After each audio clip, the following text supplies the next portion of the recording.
Hello and welcome to Timeline. Coming up on the first ever episode of Timeline, we have Ben's workout chat and an activity.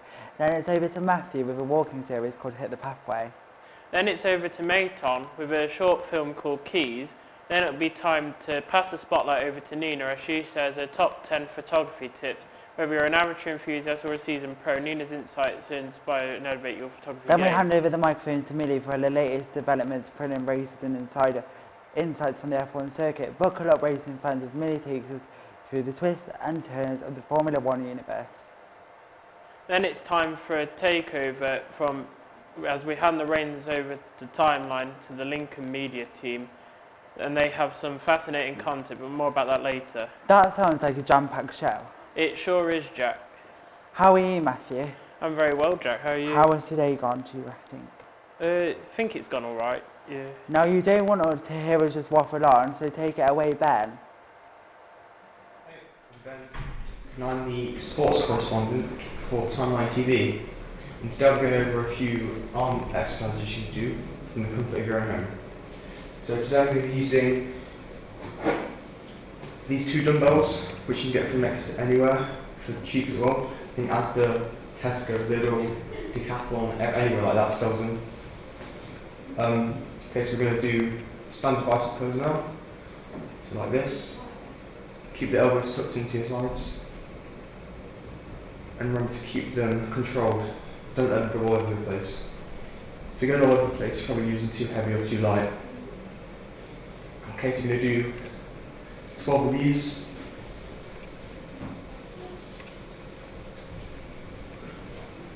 So,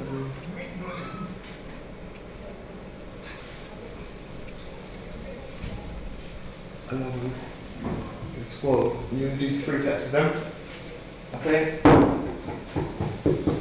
you're going to do 3 sets of them, 3 sets of 12, and have about a 20-second gap between each set. Okay? So then the next exercise I'm going to do is called, it's like a higher curl, but it's to the side.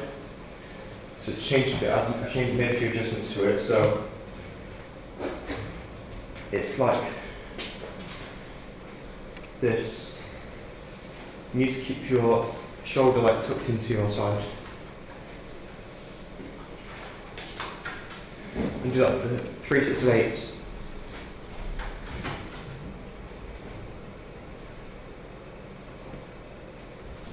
On each arm as well.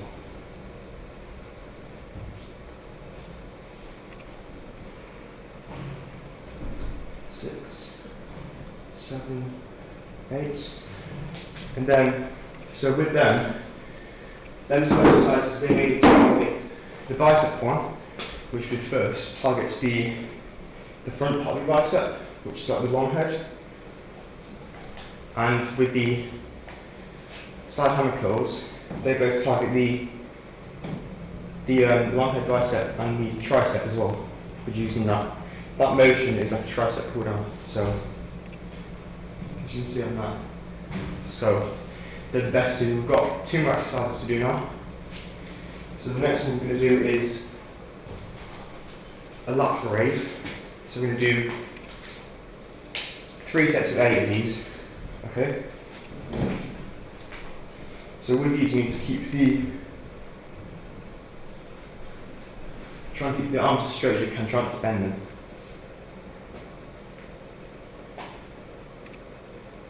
It's probably not too good then once.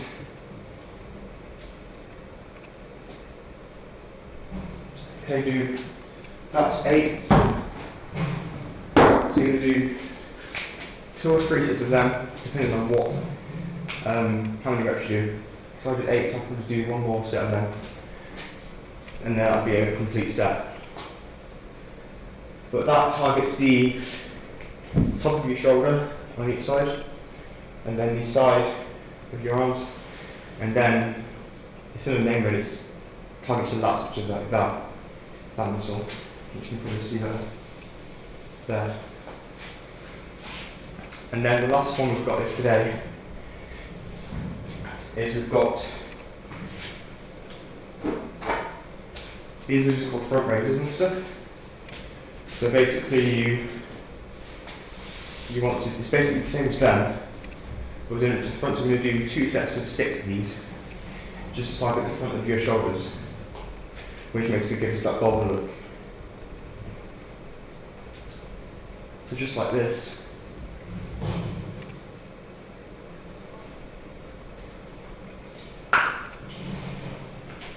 Now 1 set, and wait about 10 seconds.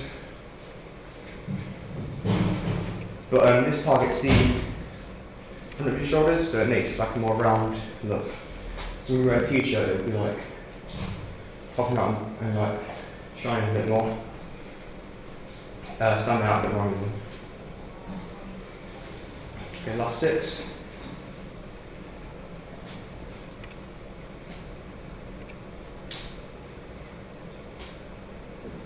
Five and 6. Okay, that was a little workout you can do at home. Thank you for watching. Remember to like and subscribe to the Timeline TV webpage and YouTube channel and all them things. Back to the studio. Thank you. Now pass the right rack. So now we're joined by Ben, the workout guru. Welcome, Ben. Hello. Thank you for having me. So, you know, with your gym, Yes. why did you get into gym? So I first started at the gym when I was about 16, so that's like 2 years ago. And then I only went with a few mates, but then they just dropped out. So I only really go with one now. And What got you interested in doing the gym? because I just like to get stronger, really. Stronger and in better shape. So, you know, when you say you like to get stronger, Yes. why is that? Just for like, to help my mental, help my, it's just really good. So we've Just good mentally for me to get stronger. So we've touched on a bit about mentally getting stronger, but what Yes. about, is the mentally and the physically thing the reason you're doing this? Yeah, mainly for the physical aspects of it. So I always think that it's better to have muscles than not. Who do you look up to in the gym industry? It's a good question. Probably like Eddie Hall or someone like that, like the strongman. Do you have any workouts for people in wheelchairs? Yeah. So if you're in a wheelchair, you could just really focus on upper body, because that's just basically any arm stuff that you can try if you want. Like if you go to the gym or have any stuff at home, you can just go like simple bicep curls, or like if you're at a gym, you can do lat pull downs, whereas the bar on the top and you go like that. Do you have any tips for people that have not been to the gym before? Yeah, so definitely if you're just starting off, I would start light. I would work at weights. Don't lift heavy straight away, because you'll just fail it terrible and could injure yourself. So definitely lift lighter weights before you try to go any heavier than you should. Is there anything else that you would like to give to somebody that's only just starting the gym? I think don't rush into it. So, like I said before, just use the lighter weights but more reps. So then you're not working the muscle as much but not putting strain on it, so you could cause injury. So now it will be hit the pathway.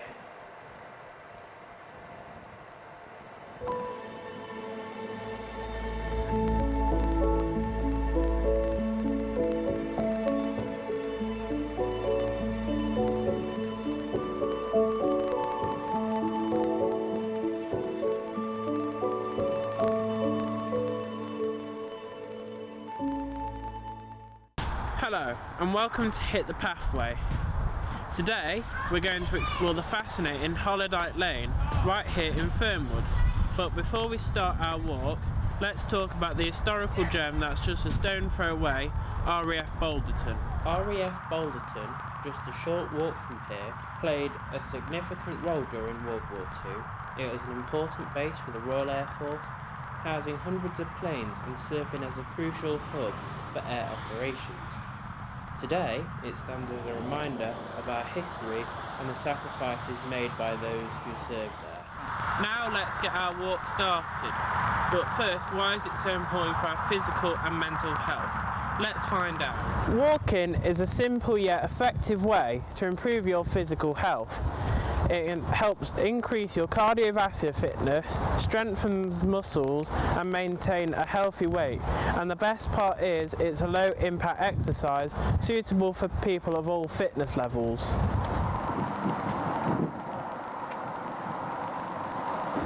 But it's not just about physical health. Walking also has a remarkable benefit for our mental well-being. It's a fantastic stress reliever, reduces anxiety and enhances our mood.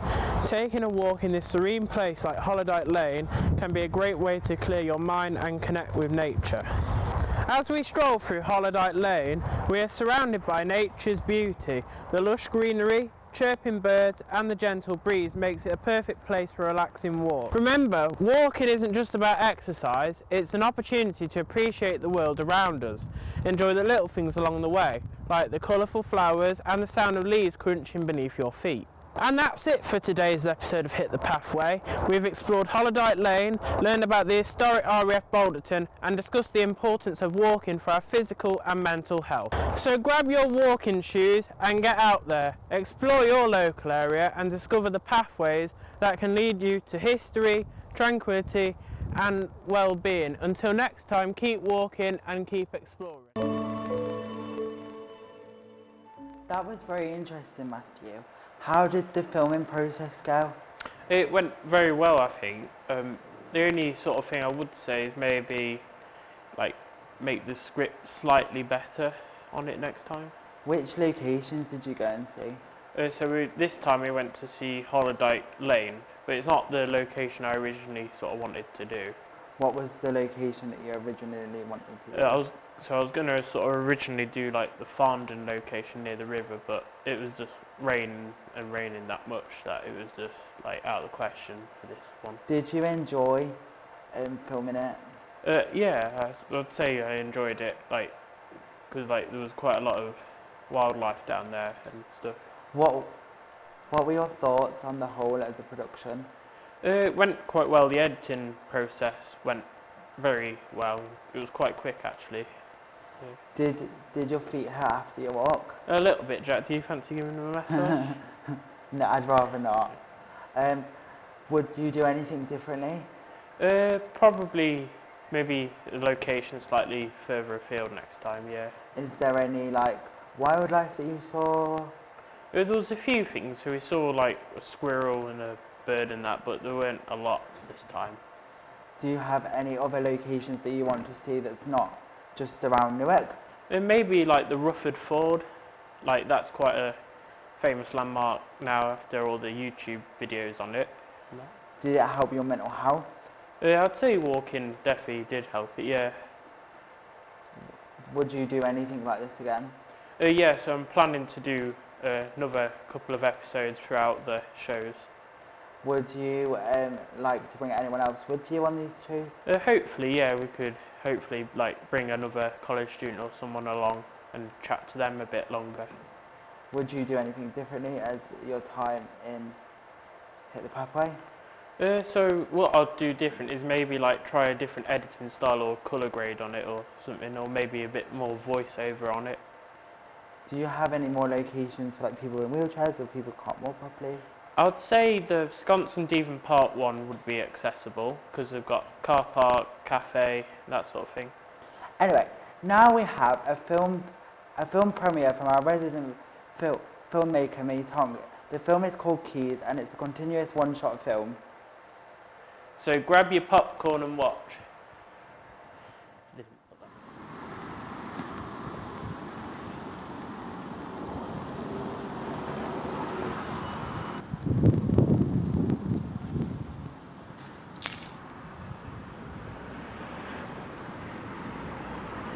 Hey, you dropped something.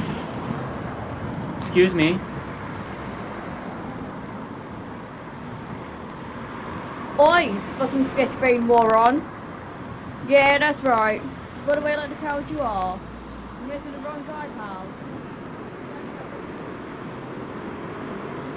What?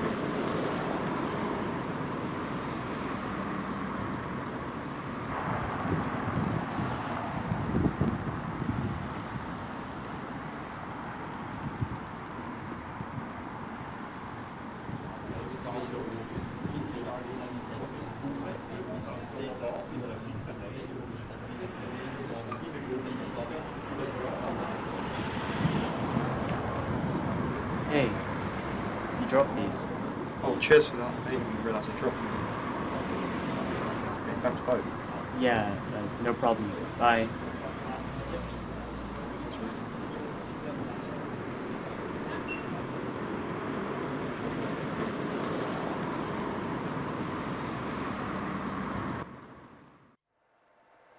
My opinion on the Maytong short film called Keys was that the cinematography was done really well and it was really well executed and it was a really overall good watch and it was quite short, so it kept you interested for a short period of time so it didn't overstimulate your brain. What did you think, Matthew?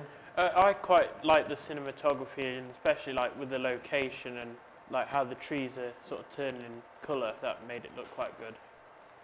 Do you watch any short films, Matthew? I don't know, Jack. Do you? No, but would you ever like to watch them?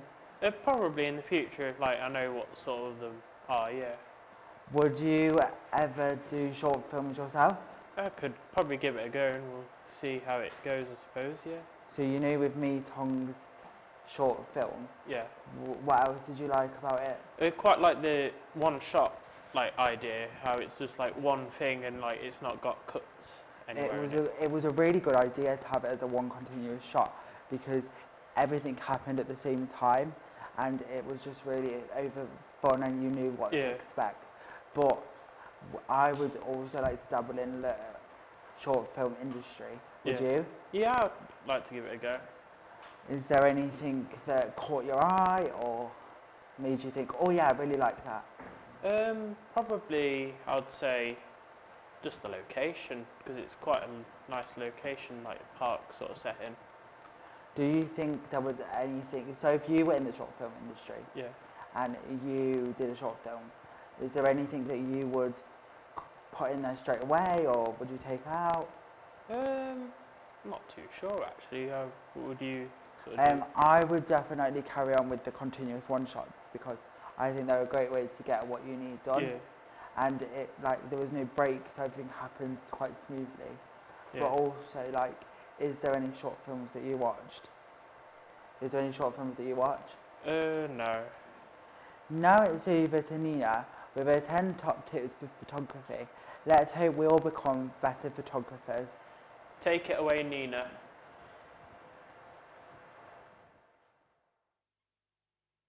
Don't overthink it and just like trust your gut, because like if you don't trust your gut then you're gonna like be overthinking and stressing out. My tips to become a great photographer is to create a good story. I mean that to like make the picture into a story so that some people understand it but some people don't, and like it creates like fantasy. My tip 2 to become a good photographer is to compare and compare again. I mean that when you look at your pictures, look at other ones to see if it's great standards. My tip 3 is to take more photos than you need, because you need more options and you need to look at the pictures to see what ones are better. Okay, so tip 4 for being a better photographer. More practice makes more confidence. So basically, makes you more confident because you know the buttons on the camera and you know what you're doing. Tip 5 is for thirds. It's when the subject is centered in the middle and it makes sense. And the picture is proportional. Tip 6 is take your time with your shot. That means when you're doing pictures, don't rush and achieve to be a perfectionist and make sure it's perfect. So then tip 7, change your angles. By changing your angles, it changes your perspective and changes your aspects of your photo. Tip 8, use simple backgrounds, not crazy backgrounds, because like it doesn't make it look horrendous. Tip 9, choose the right ISO. And that means not to pick lights that are blinding your people. Experiment with shutter speed. That means checking the speed of the camera. The shutter, which of the camera closes. Which the camera closes.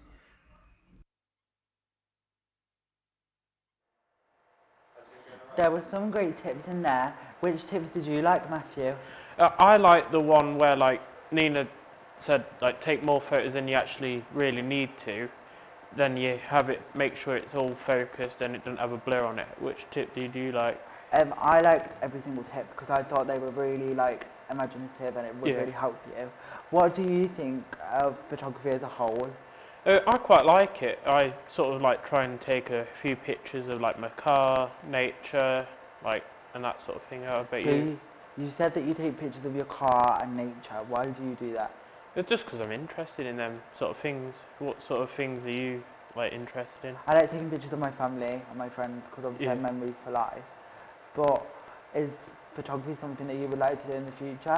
Probably, yeah. So then you sort of like got the skill and then you can go into it as a job if you wanted to. So you were on about the skill. Yeah. But what kind of skills do you already have with the camera? So you like make sure it's in shot and like your rule of thirds, you want your sort of centre bit in the centre of it and not to one side where possible. Have you took any pictures of anything else other than nature or cars? I take a picture like of my friends and family sometimes as well, yeah. Do you like taking pictures? Like, is it something you're interested in? Yeah, I'd say I'm interested, yeah. Is it something that you would later like to enjoy, like on a course maybe? Probably like maybe want to do a short course in the future in it to like get better at it as well, yeah. How about you? I really like photography because I like taking the time to zoom in on the pictures to make sure I have everything and everything's all proportional. But I also like being in the photo. Yeah. Because then you can kind of get a sense of a person's personality. Yeah. With being on the photo. But joining. So Matthew, do you have a favourite car? Oh, I would say probably a Tesla Model S. Is that what you have now? No, it's not what I have now. I have a Honda Civic. What car do you have now? Civic? It's a Honda Civic Mark 9 in like a blue sporty metallic colour. Do you like? Is that your forever car? Probably not my forever one. I'll probably go to a Hyundai or something after. Would you not like a fast? So talking now, we're going to look at fast cars. So Millie will join us for her insight into Formula One. Take it away, Millie. Away we go! Furious action there. And they touch, and Perez is spun round. In motorsport, there's nothing quite like Formula One. If you've ever wondered why you should watch F1, let's take you on an exhilarating journey through the heart-pounding high-octane world of Formula One. Formula One cars are the epitome of engineering excellence with hybrid power units, carbon fibre everything, and cutting-edge aerodynamics. These machines are as much work of art as they are racing. Formula One is a global phenomenon. With races in iconic locations worldwide, it's a true international showdown where cultures, passions, rivalries converge. The fans are as diverse as the drivers.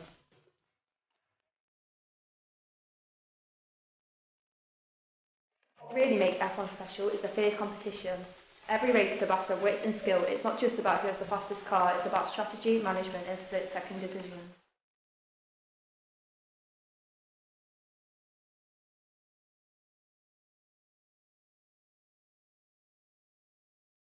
And let's not forget, F1 is where legends are born. You're watching future Hall of Famers in the making. The stars of today are just squads rookies who dare to dream big.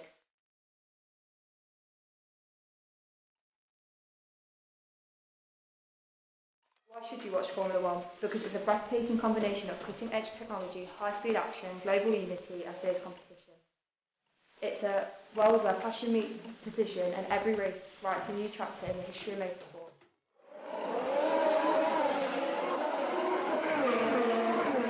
Formula One, there's no fresh line or excitement. Join the millions of fans around the world and experience the thrill of F1. Buckle up, it's going to be one heck of a ride.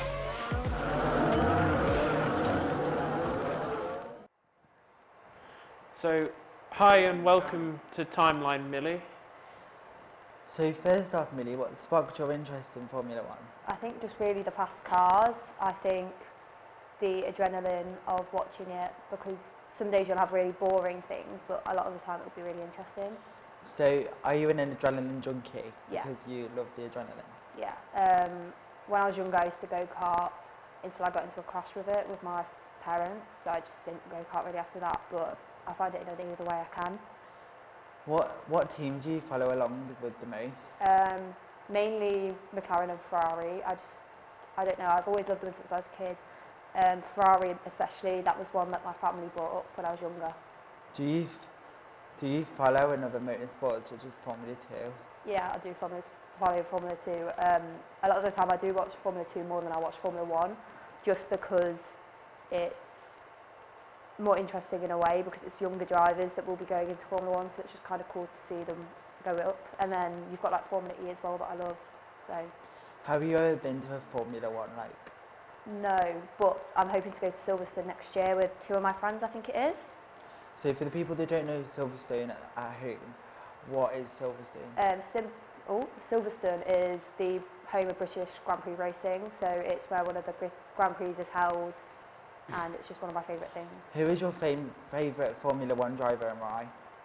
Controversial. I do love Lewis Hamilton and Charles Leclerc. It's very, very controversial, I know. Not many people like him, as in Lewis, but I also do have a fond spot for Max Verstappen, which is another thing that people don't really enjoy. Is the atmosphere like great? Yeah. Like, is it electric? Yeah, my friend went to Silverstone this year and she's been to the Las Vegas one that's just happened, and it's so, she sent me videos and the amount of atmosphere, especially if you go to Monza, which is home of Ferrari. It's one of the best places you can be. Same with Monaco. It's just home of Ferrari and it's just one of my favourite races. Do you sort of like follow any like NASCAR or anything like that? No, not really. I'm not fond of NASCAR. I love IndyCar, but NASCAR, I haven't really followed it. I love Le Mans, if you've ever heard of that. Yeah. The Le Mans 24 hours, I really want to photography, do that one day. What do you think about the current season of F1? It's boring, but it's not boring at the same time. It's one of my favourite seasons, kind of, because you've got the new race, Las Vegas, that's just been added, and it's one of my favourite races so far. So can you tell us a bit about Las Vegas, because obviously it's a new race? So there was a Las Vegas race a couple of years back, and I know people that went to it. However, this is their first proper race. It's got a contract until 2030, I believe it is, and it's just amazing. Like, it was very, very cold. There was a lot of issues with the race because in the first practice Lando Norris hit a manhole. No, it wasn't Lando Norris, it was Carlos Sainz. Lando Norris crashed and got in hospital. Carlos Sainz hit a pothole, so it's a bit dangerous because it's a lot of straights, it's not many turny corners. So what do you think about past drivers, but also what do you think about present drivers? I love Michael Schumacher. I love him to pieces. I'm so sorry about what happened with the ski crash and everything. I also want Seb Vettel back. Sebastian Vettel, I love him, and the relationship between Seb and Michael, I miss that, seeing that on the grid. But then you've got like Charles Leclerc and you've got Max Verstappen who've kind of taken over, which I love. How much do you win if you win a race, but also how much does it take to make a car? So to make a car, they've got a budget, I believe, of about, this put me on the spot, I can't remember the budget, but they've got a massive budget. But they can't overpass that budget, and if they overpass the budget, then they're done for the season, like they get fines on it. You don't win any money for winning the races, but it does cost a lot of money to be able to enter the races because you need to have a supercar licence. So it's 100 million, I believe. But also, obviously for the viewers at home that don't follow F1, could you tell us why we should follow F1? It's just exhilarating, it's just fun to watch. A lot of people think it's really boring because obviously they just drive in circles, but to a lot of people they do love it. My family especially, me and my dad have always watched it growing up. Same with me and my uncle, we've always watched it, and it's just thrilling to watch, like the noise, especially when you hear the cars, and like the drivers will interact with the fans, which is something you don't see often in sports. You see it occasionally with football and rugby, however, not other sports, you don't really get that. How popular is the F1 around the country and around the globe? Like, it's quite popular. It's more popular than people believe. Like, you wouldn't think, a lot of people will say girls only follow it, like girls make up a massive part of it, and they don't say they only follow it for the drivers, but a lot of us will do it because we just love watching it. And it's the same like around the globe.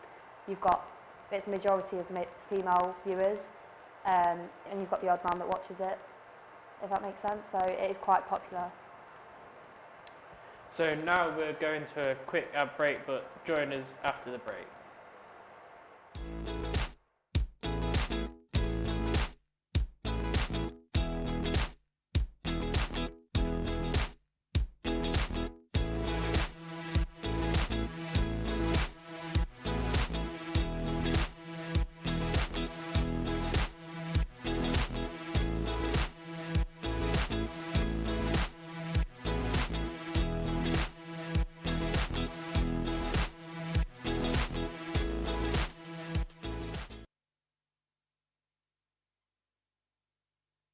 Breaking news just in. A King of Lincoln, our reporter Paul Lee has a story.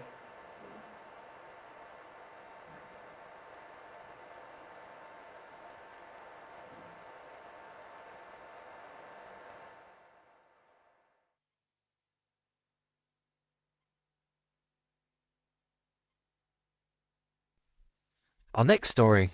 A man gets off at the wrong stop, accidentally finding himself in Lincoln's railway station, and names himself King of Lincoln. Taking up residence in the Lincoln Cathedral, he plans to enforce new local laws on the city and feels the people of the city also deserve to suffer. The government has not yet made a statement on the king, which has led many to believe that this may just be Lincoln's future. On the scene is Paul Lee with an exclusive interview. Take a look at this. So, what makes you believe that you are the ruler of a city that has been governed by the council for years? And are you aware that the British Isles are currently already ruled by a monarch, King Charles? Oh yes, I truly am. But I'm better than them. I'm the supreme government. I'm better than all of them, you see. You should address me as my liege from now on. Do not disrespect me and my name. All right, my liege. I assume you're wanting to take up residence in the cathedral church, is that correct? Yes, indeed I am. You mean my castle on top of that hill? Yes. Well, I'll need to get some labourers to make a ski lift for me, so their amazing king can get up to the top with ease. Oh, yes. Well then, are you aware of footage that we may have of you interacting with the people of Lincoln? I'm sure this would be a good opportunity for you to defend yourself against any negative press that might ensue. What footage are you talking about? I'm flawless, I'm perfection. Whatever could you possibly be talking about? That video is clearly misinformation. Do you not understand? How can people not tell facts from fiction? I'm the King of Lincoln. Do you not understand me? I would never do such a thing. I'm so nice. Everybody loves me. Do you have any plans or regimes that you intend to implement? Oh, I would like to implement more steep hills and steepen the current hill because the people of Lincoln deserve to suffer because of how they treated me. I got off the wrong train stop and they didn't let me go. How dare they? They deserve to suffer for what they did to me. Do you understand what that does to a person? Getting off the wrong train stop? Do you? Do you? Tell me. So that was the nefarious King of Lincoln. And in How dare you talk about me like... Ow! Oh my God! No! Sorry! No! This has been Paul Lee. Back to you in the studio. Thank you, Paul. Well, you just saw what an utterly unprofessional and quite frankly rude king we have. It was almost like watching a child play dress-up, then throwing a tantrum when it didn't go his way. Anyway, here's what the public had to say about our new king. Do you believe he has any plans to improve facilities for the general public? No. From what it sounds like, he wants us to suffer, and for that reason, yeah, I don't think there's anything good about him at all. If you could change one thing about the city, what would you say? Well, definitely steep hill. I'd probably add an escalator to it. And do you believe that the King of Lincoln will implement these changes? Maybe, I mean, I don't know. If he does, there's one thing for sure, it's definitely only going to be for the rich people. Have you heard of someone who claims to be the new King of Lincoln? Yeah, I've heard of him. He's, you know, making an impression among the city, isn't he? But I don't think it'll come into fruition, to be honest, because he's highly unprofessional and implementing a lot of things that no one agrees with, so... What do you think of some of the plans that he has to change the city? Well, I've heard he's thinking of steepening Steep Hill even more, and also implementing more steep hills, which would be an incredible amount of money to implement, and, you know, would waste a lot of money that could go into more important things while making the people suffer, so, which I think is a terrible idea. Thanks again to Paul Lee for conducting those interviews, now to Ahmed Amsik and Faye Lynn Ruff for the weather. Thank you for that, Paul. I think what I think about the King of Lincoln is it was very weird, but it was very fun and very wacky at the same time. Like, it made me laugh in a lot of places. What about you, Matthew? It probably the same. It made me laugh, and like obviously you would not want a king of like Lincoln. Why did it make you laugh? Well, he got off like at the wrong train station, and he just said, "Oh, I'm the King of Lincoln." It's like, why? Did you think it worked well as like a gimmick? It worked quite well as like a comedy sort of sketch, yeah. I think it worked very well as a comedy sketch because people got what they were trying to get to. Do you reckon you would do comedy? I would probably maybe like have a go like in one of the next episodes or something, maybe, yeah. Would you like incorporate it into your Hit the Pathway or Hit the Busway? Possibly, like if you got like you could make up a like mythical creature in like one of the walks or something. Do you not think, Matthew, we should have you dressed as the king and then we can all like make a joke out of it and have a bit of fun with you? We could do, yeah. Do you reckon that would be an idea? Possibly, yeah. You wait and see, I suppose. What was your favourite bit about the king? Probably like when he was like taking the drink from like the member in the public and that. That was quite a good moment. How about you? My favourite moment was when he was just talking and then like you had to hold on to him like his crown because it was gonna go, and it was like symbolising that like it was gonna go. But what was your favourite bit? Probably like the public's reaction, like when they interviewed like a couple of the members of public there about the king. The public's reaction added to the comedy side of it? Probably, yeah, because they probably didn't want a like King of Lincoln or thing, yeah. Do you think that if there was a King of Lincoln, do you think it would act like that? Well, you would hope not, but never say never, I suppose. Did you find it very strange when we found out that's what we were presenting? A little bit, yeah. How about you? I thought it was a very good idea because it's very versatile. Like, we don't have many funny things in the TV show. Yeah. So it was quite nice to have it chill and have a bit of a fun time with it. But yeah, it was really good. What do you think, like, what's been your favourite part of the rest of the show? I'd say Nina's top tips will like definitely help like a lot of people with their photography skills. Did you think you learned a lot from them tips? Yeah, I'd say so, yeah, and yeah. What other things have you really enjoyed? Quite like my Hit the Pathway thing, yeah. Speaking of your Hit the Pathway, is there anything that you would like change or redo? Probably just change the location, probably. What do you think about the other aspects that we've shown you? Because obviously it's very versatile. Yeah. Do you think that was a good idea? Yeah, I'd say so, yeah. How much do we hate the steep hill in Lincoln, Matthew? Oh, we hate it, Jack. Oh yeah, it's not very good Yeah, for like, it's the so elderly. steep to get up, like, yeah. It's not very good for the elderly and it's not very good for people. Yeah. Do you think they should get rid of it? Well, maybe. Well, speaking...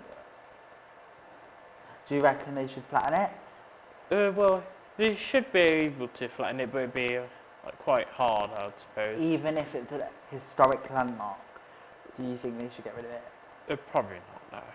Because it's got like the beautiful cathedral, the castle, all the local shops and that on it, so... Do you think if you had the power you'd get rid of it? Maybe just like put like some sort of like aid up it or something to help people get up, or like a bus or something, that would probably help. Do you think that it's right to get rid of all like the history from the hill?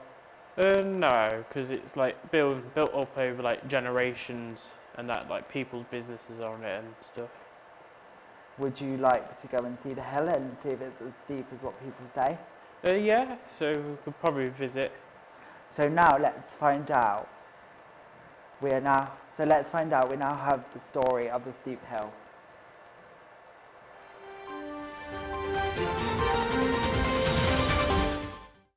I'm here today in central Lincoln at the famous Steep Hill, where the council has forwarded a number of new proposals to flatten and improve the accessibility of the aforementioned local landmark. Today I'm joined by Ivan Ivanov, our engineering expert. One of our proposed ideas follows the 1998 City of Lincoln plan. This includes a funicular railway connecting both the uphill and downhill sections of the city. Over the years, this has gained more and more traction among both the council and the general population. However, the plan to completely flatten out Steep Hill is still a contender. This is a computer simulation of what that could look like.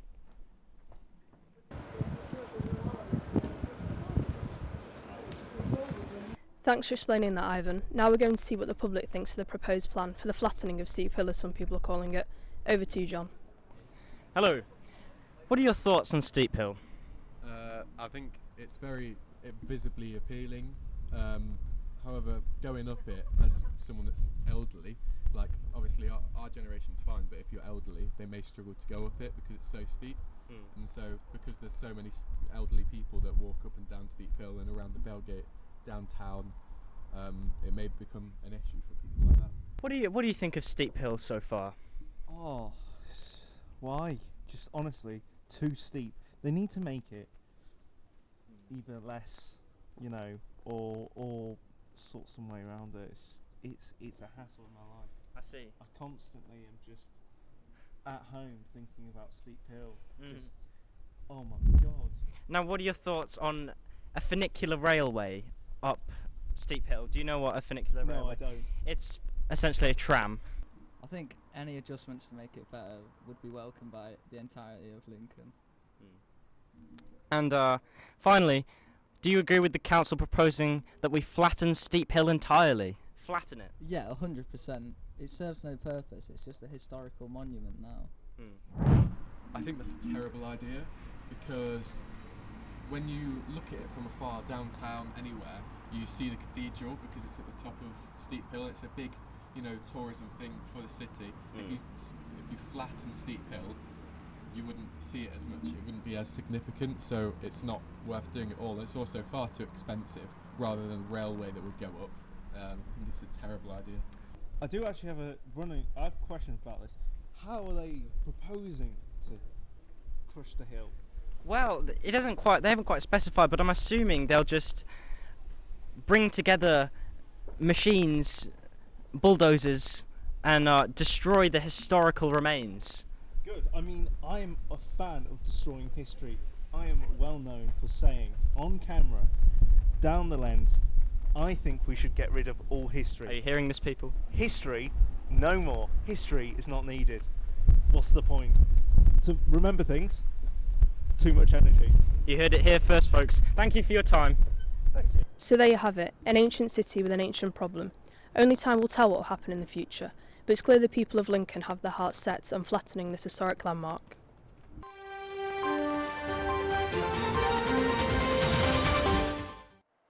Thanks for that, Lincoln. I can't wait to see what they come up with next. My thoughts on that was it's like quite a not serious documentary sort of thing. What did you think, Jack? I thought it was very funny and very gimmicky and very comedy, but it also made me laugh of how the people were like, no, get rid of it. Yeah. But it's always to do with history, but it was kind of like fun because yeah, it was going, oh no, get rid of it. What did you think? Well, you wouldn't be able to get rid of a hill because obviously it's a hill, but it was quite a funny sketch on how they sort of played it, because it is like one of the steepest hills. Have you ever been up that hill before? I've been part way up and then the rest in the car, yeah. So it's really steep. Yeah. Then? I mean, my car struggled. Also, what do you think about when they said, oh, like for the elderly and that? Do you think that is a good reason? Yeah, I'd say so, yeah, because you would struggle to get up. Do you struggle to get up it, Matthew? Do you need an aid?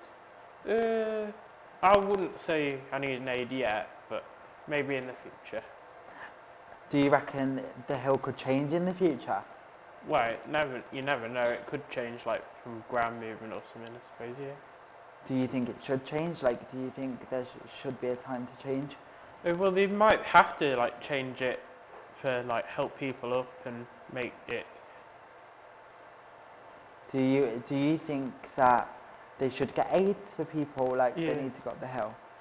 Probably, yeah. They'd probably run a bus service up to the top, because I remember when filming my last hit the path Fossway, they had a little bus what dropped people off at the top of the cathedral. Do you think an elevator would work? Possibly, because they do them outside, because I remember at Meadowhall there's an outside one, so they could work on it outside, yeah. Do you think the council would give us a new elevator for the Lincoln Steep Hill? Probably not, because of the budget and the engineering sort of behind it, I suppose. But surely if the council see a way, then I'm sure they would give you They'd it. probably think about it and maybe get people to vote on it, yeah. Maybe you could get like a tram or a train. Yeah. Or maybe like one of the cable cars that goes up mountains or Probably. something. Yeah. What did you think? What did you think was the best comedic thing? Probably like when the guy said, get rid of history completely. Now we're moving on to Timeline magazine. So with the Timeline magazine, there obviously is different articles like the film review, the special studies. Has any of your articles or film reviews gone in it? So the one I've done this year for Television Centre will go in this issue, yeah. And like a Timeline TV advert will be going on like a double page, yeah. Can you tell us a bit about your special study that went in it? So my specialist study was sort of on Television Centre in London.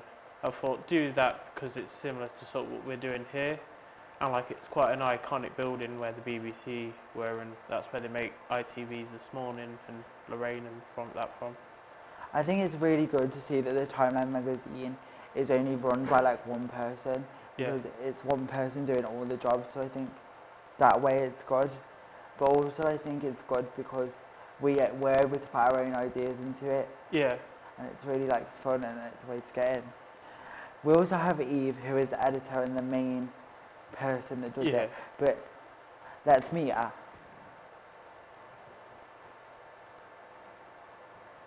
So first off, Eve, how are you? I'm good, thank you. Looking forward to start the interview. So the first question I'm going to ask is, what is it like? What is your role in the magazine? So I'm the editor for Timeline. So any articles go through me and I'll edit them or assign somebody to edit them, and then I get the ultimate say in what's going to end up in there. Do you like having the ultimate say of what's going in the articles? I do, but it's a lot of, because there's a lot of articles going in, it's quite time consuming. Are you a very picky editor? Yes and no. In terms of swag and spelling and things, yeah, I do tend to catch them, but when it's coming to rewriting people's words, not so much. I prefer to keep it how they want it. How did you end up with the magazine?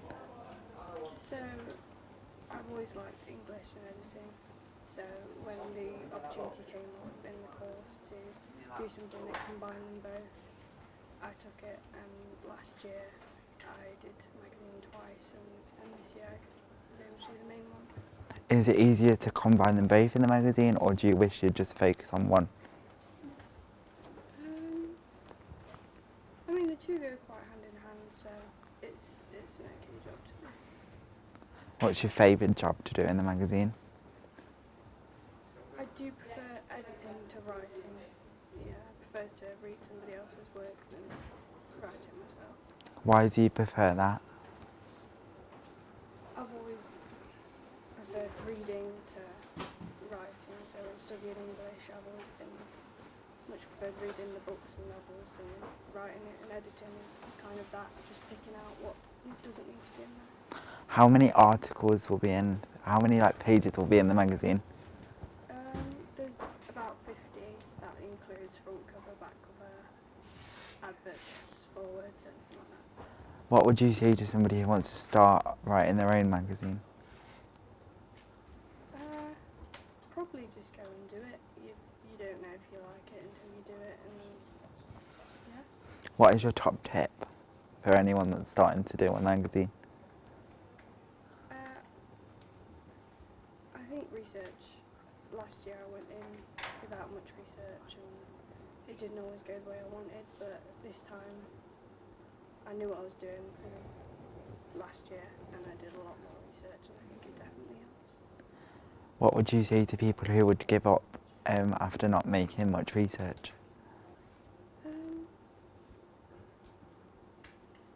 I think if they really wanted to do it, you just find what you're passionate about and it will come to you then. Thanks for that interview, Eve. I can't wait for the next issue of Timeline magazine. That interview like went very well, I thought, Jack, especially like in the library setting. How did you think it went? I think the library setting was a good touch because it was filmed with magazines and books. Yeah. So you get all your inspiration from the magazine and books. But I think it's also a good way for people to see that doesn't go to college or just come to college. Yeah. To know what we're all doing. Yeah. It was a massive benefit that we were able to do it in the library. But all the questions that we asked were questions like, oh, how is it going? Like, what jobs do you do? What do you want to do in the future? Yeah. What goes into the magazine? How is the editing going along? And everything like that. Yeah. Like, would you want to make a magazine of your own? From looking at that interview, there is a lot that goes into it. Yeah. So I think you would need a lot of time and a lot of effort, and a lot of. Yeah. You need the resources to be able to do it. And I think if you've got it, go for it if that's what you want to do. But then if you haven't got the resources, I think you should still go for it, but it would take a lot more time and a lot more effort. Is that something you would be interested in? Probably. I'd give it a try, I suppose, and like see where you sort of end up. Because worst case scenario, you just don't have to release it, I suppose. Yeah. Would you ever try and do a magazine? Probably, yeah, in the future, like maybe for maybe put an article in one or something. Do you like driving, Matthew? Yeah, I love driving, Jack. Does it give you freedom? Yeah. Is it one of the best things that you've ever tried to? Well, It's probably like the best thing like I did when I was like 18. Yeah. What would you say to people learning to drive now? Just sort of take your time with it and like just sort of enjoy the process of like learning. Like, it's all right if you make mistakes because you're a learner at the end of the day. Now we're going to learn about Matthew's 5 top tips to help you learn in a manual car. Do you know there is 35 million people driving in the United Kingdom? I didn't know that, Jack. Anyway, now we're going to take a look. Hi, and welcome to Hit the Road Learning to Drive. Today, we're focusing on the top 5 tips to help you conquer the world of manual transmission. Buckle up and let's dive right in. Tip number 1. Get familiar with your vehicle, know where the clutch, brake and accelerator pedals are, and understand the layout of the gear stick as every car is different. Spend some time adjusting your seats, mirrors, for optimal comfort and visibility. Tip 2. Practice clutch control. Find the biting point by slowly releasing the clutch pedal whilst pressing the gas. Mastering this delicate balance is essential for smooth starts and gear changes. Tip 3. Listen to your engine. The sound of the engine is your best friend when learning to drive a manual car. It will tell you when to shift gears, pay attention to the RPM, revolutions per minute, and shift gears when the engine sounds like it's working hard. Tip number 4. Diversify your practice. Take your learning experience beyond the parking lot. Practice on hills, different road types, and in traffic. Each scenario presents unique challenges that will enhance your driving skills. Tip number 5. Be patient and stay calm. Learning to drive a manual car is a journey, not a race. So don't be discouraged by stalls or jerky starts. Take a deep breath, stay calm, and enjoy the learning process. Remember, every great driver started where you are now. And there you have it, our top 5 tips for learning to drive a manual car. Keep practicing, stay focused, and soon you'll be shifting gears like a pro. Thanks for joining us on Hit the Road Learning to Drive. Until next time, drive safe and enjoy the open road. Thanks for them tips, Matthew. Which tip would you say is the best tip that you were given? Probably just take your time, be sort of slow and start from like the basics and then work yourself up to like doing like hill starts and that. No, you obviously like your car. Yeah. Why is that? Just because it like gives you freedom, you can go anywhere you sort of want, and listen to music and sing along and stuff, yeah. What would you say to people that were trying to drive in a manual car at the minute? Just take your time, like do the clutch sort of slowly so you don't like stall all the time, but it just takes a lot of practice. I mean, even I still stall sometimes now. Is there any tips that you have for people that get a bit worked up while driving? Can you calm them down? And maybe just like a bit of music on, like quiet. That'll sort of keep you calm. And is there anything you would like to say to the viewers about driving? Just have sort of fun with it, and like you can go out with your friends and stuff, yeah. What would you say if a viewer came to you and said, oh, I failed my driving test? What would be your advice? Well, you'd sort of ask your instructor or your, like who took your test and see where you failed on, and then sort of work on them areas. What is your favourite thing about driving a car? Or just listening to the music and like singing along and having a good time. Is it because you can go anywhere you want? Yeah, I'd say so, yeah. What's been your best thing that's happened in the show? Millie's F1 segment was really good. Did you find that really entertaining? Yeah, it was quite entertaining because she was like speaking about different motorsports and that. How about you? And did you know a lot more? Yeah, how about you? For me, I think it's probably to do with me. It's because I like doing photography. Like I've got a camera at home, like I can take photos. But it was nice to have these tips, because I love taking photos. Yeah. But is there anything that you really enjoyed? I'd say I enjoyed like Mayton's short film with the cinematography as well. Yeah, that was something different. Yeah. Do you think our viewers was expecting to have a short film? Probably not, no. Do you think it's something they would have enjoyed? Hopefully, yeah, I'd say I hope they enjoyed the whole show. Is there anything that really shocked you about our show today? Probably the King of Lincoln, because he was like not a proper king. He was just like a mock-up king. Did you enjoy the comedic bits? Yeah, I enjoyed that. It made me laugh a bit. How about you? Yeah, I really enjoyed the comedic bits. It was like a breath of fresh air because it was something different. Yeah. Like we didn't have to have like the same things. Yeah. And I just think overall, all the things that we've had from the show today was very different on loads of scales. And it was very good to have that versatile thing. But yeah, my favourite thing has definitely been everything. I've really enjoyed it. Really enjoyed hosting. What about you? Yeah. I've enjoyed like presenting, enjoyed like all the VTs. Yeah. Do you think there is one VT that stood out to you? I'd say the short film. Do you think... So that is this episode coming to a close. I've been Matthew. And I've been Jack. But you can stay up to date with us on our social media channels where we post regularly. Until next time, thanks for watching. Bye, see you soon.